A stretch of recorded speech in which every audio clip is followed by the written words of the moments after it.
Today I want to talk about emulating Super 8 footage in 2025. Sorry, my office is a mess. It's been a minute. I've been focusing a lot on photo, and that leads me to why I'm making this video. I've been looking for an easy way to get stylistic behind the scenes video of my photo shoots without taking too much of my time away from actually taking photos. Action.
I've settled on a Super 8 look to kind of be my go-to behind the scenes video. Now, a while ago in about 2019, I attempted to have a very realistic Super 8 look, and the difficult part was emulating the film look in software. Well, nowadays there are dozens of tools that do a really good job, like Film Convert, or even just Davinci Resolve's default film look plugin has everything you need to do the digital conversion to look like film.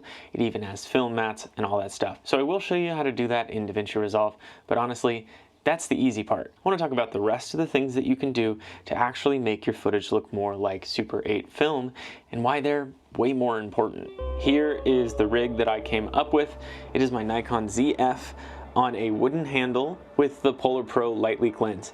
Now, it doesn't have to be this type of lens, I just happen to have it and it's pretty nice, but any type of super tight aperture, disposable look lens will really help lend authenticity to this effect because it's no frills, it's no focus. You're getting closer to that film look without much work, and I appreciate it because I don't have to focus while I'm filming. It's just everything's either in focus or kind of stylistically out of focus. I have it on this wooden handle because I think one of the most important parts about emulating Super 8 is most of those cameras, or the looks that we think of when we think of those cameras, are from somebody shooting it like this. But getting your hand away and holding it out on a grip like this is gonna just naturally make it look more like you're shooting Super 8 film. And now I also have a shotgun mic because I want to get that diegetic audio that you also synonymize with Super 8 film. Now, we can actually learn a lot about emulating Super 8 by realizing that this is maybe one of the worst cameras to do it.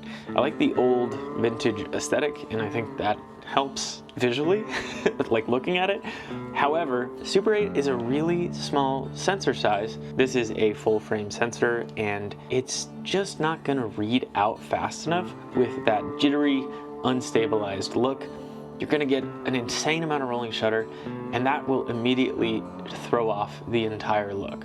While it has a lot of the other features that I want, like a log profile, 10-bit, all that stuff, the sensor is just too big to realistically portray Super 8 film. So thanks to my friend Connor, he has lended me what I think will be a much better camera for this.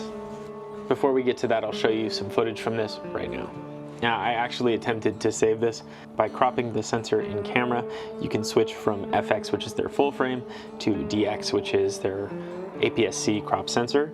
And it helps a little bit, but we still have pretty bad rolling shutter. Now we have our OM system camera hooked up, and this is actually an even smaller sensor than APS-C. It is, I think it's a micro four thirds sensor, and that is a lot closer to the size of the actual image you would get on a frame of Super 8. I'm definitely playing fast and loose with the difference between Super 16, Super 8. I think you guys understand the aesthetic that I'm going for, and I'm not really trying to be a purist of film right now, just kind of going for that type of look.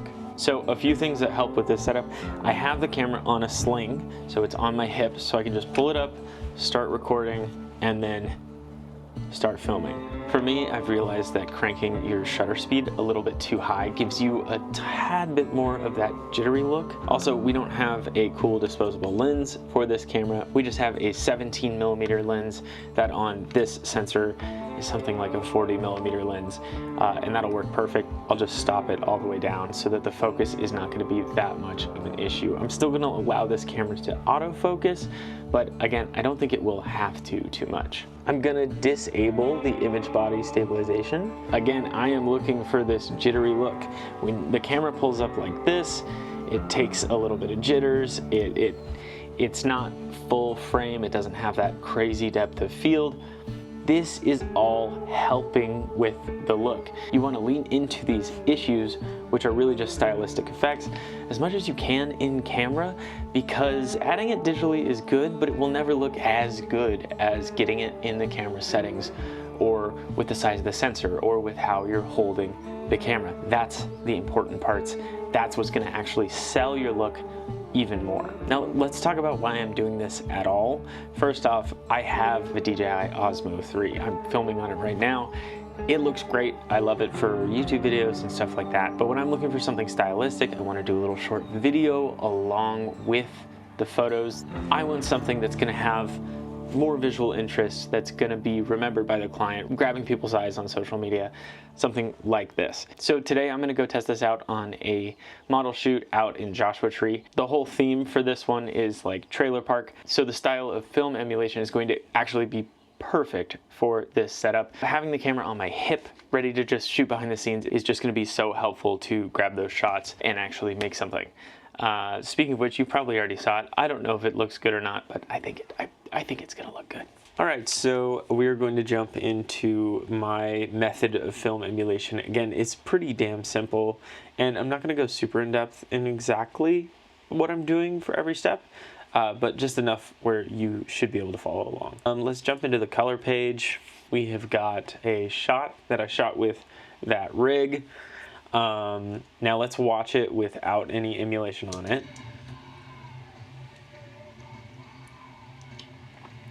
So what I think is really important is that we are getting a lot of these aspects of Super 8 right off the bat, no emulation. Since the aperture is closed down so much, we have those really interesting lens flares that are giving you that burst. That's common with Super 8 and film, but now we need to work on the color. So I'm going to create a few nodes here. Okay, so I have everything lined up. I have my HDR node first because if I'm going to do any highlight recovery or tonality changes, I want that before a lot of the effects that I'm adding. Film has better latitude than you would expect. So you're going to have more dynamic range in the highlights and shadows. Obviously, I'd play with that till it feels like film, till it feels right. Sometimes that means compressing the highlights and shadows, but a lot of that will be covered with our film emulation node that is going to be at the end of the tree. I'm actually pretty surprised by the latitude of this OM system camera. It's actually a lot better than I thought. They do have a log profile, so that is nice.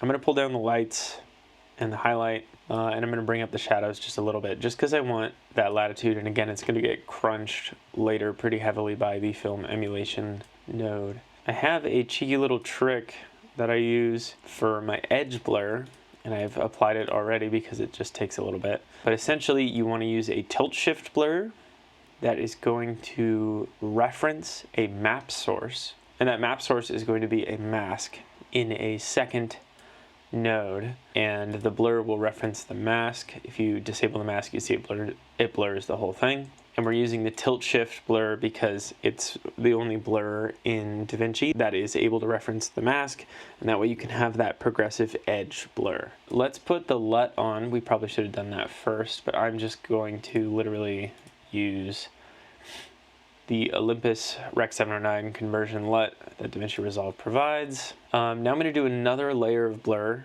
Yes. but this is just to get rid of that sharpness. Obviously that's too much. We're going to keep default settings for most of the things. However, we're going to do a triangle. Old Super 8 cameras often had 3 blades, and so the lens blur being a triangle will be maybe slightly more accurate, even though it really doesn't matter. I'm going to blur it just enough to get rid of these little, you can see these hairs I've zoomed into. I just want them to be there, but not sharp. And now, where all the juice and sauce is, Film Look Creator from Davinci Resolve. I believe this is a pro feature, but Davinci Resolve's the best. It starts you off with default 65mm. We're gonna jump down to nostalgic. That turns pretty much everything on close to what we need, but we are going to change the film gate to be a Super 8 film gate, so it's a little bit more accurate. You can adjust the padding as much as you want. I'm gonna keep it pretty close to the edge. Gate weave you want on. I've noticed that the default setting is perfectly fine. Flicker you want on. I think the rate of flicker is like a little bit too low. Let's see all the way up. Split the difference just a bit. That looks fine. Grain, it has it on 16mm. Throw that to 8mm. Play with the amount, how much you want in the shot. That looks about right. Bloom, I'd enable bloom. Halation, I would be careful with the amount of halation you have. This has it on full blast. You want to see what it's doing because you don't want it to affect any of your skin tones too much. That's a common mistake I find people making, is they turn on too much halation and it just bleeds into everybody's skin tones and then everybody looks like a tomato, and that's not great. So I'm definitely going to keep the check of highlights only. It doesn't seem to be doing too much, and maybe that's because I pulled the highlights down in the HDR. Let's see what that does if I disable it. Back to film emulation. I like to go through the different color options. I might go with vintage and then just warm it back up. I used to color grade Super 8 film for weddings, and a lot of the times it would come back the complete wrong color temperature, and I don't know whether that's from heat damage or from just choosing the wrong film.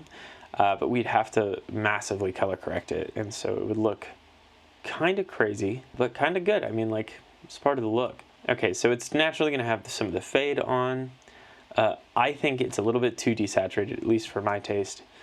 So I'm going to turn up the subtractive saturation and the richness, some of the contrast. I might even go into the HDR and crank some of the saturation back here, and you'll see that it has a much different effect. It's a bit subtler. I like it though. I might turn down the saturation on my film emulation just a little bit. That looks good to me. Here's your before and your after. Much more filmic, pretty damn close. There's a lot of other stuff you can do, but for me, this is plenty good, very stylized. And let's just see how it looks on a couple of the other shots. Just applied straight up. That looks pretty good. Let's apply it to this one. See, it's a tiny bit too warm here. I'm gonna play with the temperature in the HDR node. See if I can make an interesting effect. Nice, cool. This is a super fun photo shoot, by the way. A little kooky crazy, but I love the trailer trash princess vibe. That is what I do for film emulation. There are plenty of really good ways. There's plenty of really good, like, quick plugins where you only need one node. I mean, honestly, you can get away with just using the Film Look Creator node and simply just setting it to that vintage look, and you could just be done. That's, I think, good enough. But I like these little extra features, especially the blur. I think the blurring is really important to just give you that effect. But yeah, that is the editing portion. All right, we are back on the Olympus OM3. I think the effect turned out really, really well. I think people underestimate a slight physical change really changing the vibe of how you're filming. A lot of times, balance and rigging can mean a huge difference. Thank you so much for watching this video. If you liked it, please subscribe. There might be more, there might not. Anyway, bye forever.